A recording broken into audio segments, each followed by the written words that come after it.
ನನಗೆ 100 ಕೋಟಿ ರೂಪಾಯಿ ಆಫರ್ ಕೊಟ್ಟಿದ್ರು ಡಿ ಕೆ ಶಿವಕುಮಾರ್. ದೇವರಾಜ್ ಗೌಡ ಅವರು ಬಿಚ್ಚಿಟ್ಟ ರಹಸ್ಯ ಮಾಡ್ತೀನಿ ಅಂತ ಹೇಳಿದ್ರು. ದೊಡ್ಡ ಮಟ್ಟದ ಹಣದ ಆಫರ್ ಕೊಟ್ಟರಲ್ಲಿ ಇದನ್ನೆಲ್ಲ ಹೆಚ್ಚು ಕಡಿಮೆ ಕಾರ್ತಿಕ್ನಿಂದ ಸಂಪೂರ್ಣ ಮಾಹಿತಿಯನ್ನು ಪಡ್ಕೊಂಡಿರೋದು. ಕಾರ್ತಿಕ್ ಪೆಂಡರ್ ತರಿಸ್ಕೊಂಡು ಪೆಂಡರ್ ರೆಡಿ ಮಾಡಿದೆ ಡಿ ಕೆ ಶಿವಕುಮಾರ್.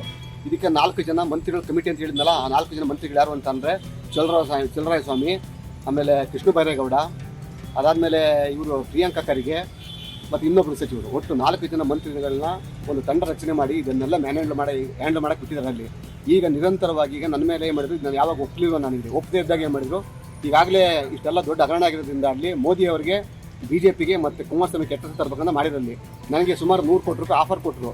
5 ಕೋಟಿ ರೂಪಾಯಿ ಅಡ್ವಾನ್ಸನ್ನು ದುಡ್ಡನ್ನು ಬೌರಿಂಗ್ ಕ್ಲಬ್ಗೆ ರೂಮ್ ನಂಬರ್ 110 ಕಳಿಸಿದ್ರು. ಆ ಮೀಟಿಂಗಿಗೆ ನನಗೆ ಯಾರು ಹೇಳಿ, ನಮ್ಮ MA ಗೋಪಾಲ ಸ್ವಾಮಿ ಇದಾರಲ್ಲ, ಚಂದ್ರಾಪಟ್ಟಣ ಗೋಪಾಲ ಸ್ವಾಮಿನ ಸಂಧಾನ ಕಳಿಸಿದ್ರು. ಅಲ್ಲಿ 5 ಕೋಟಿ ರೂಪಾಯಿ ಕ್ಯಾಶ್ ಕೊಟ್ಟು ಕಳಿಸಿದ್ರು. ಅಲ್ಲಿ ಎಷ್ಟು ಕೋಟಿ ಆಫರ್ ಮಾಡಿದ್ರು? 100 ಕೋಟಿ ರೂಪಾಯಿ 100 ಕ್ರೋಸ್. ಯಾರು ಸರ್ ಆಫರ್ ಮಾಡಿದ್ದು? D K Shivakumar.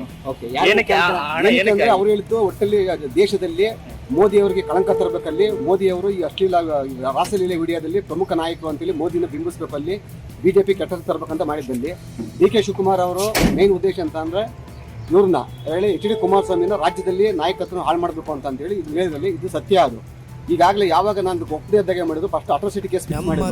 ಅಟ್ರಾಸಿಟಿ ಕೇಸಲ್ಲಿ ಡಾಕ್ಯುಮೆಂಟ್ ಸಿಗಲಿಲ್ಲ, ಅಲ್ಲಿ ನೆಗೆಟಿವ್ ಆಗಿ. ಅದಾದ್ಮೇಲೆ ಮತ್ತೊಬ್ಬಳ ಕೈಲಿ 354 ಲೈಂಗಿಕ ಕಿರುಕುಳ ಕೇಸನ್ನು ಹಾಕ್ಸಿದ್ರು. ಅಲ್ಲಿ ಅದು ಫೇಲ್ಯೂರ್ ಆಯಿತು. ಫೇಲ್ಯೂರ್ ಆಗಿ ಮಾಡಿದ್ರು. ಈಗ 370 ರೇಪ್ ಕೇಸ್ ಹಾಕ್ಸಿದ್ರು.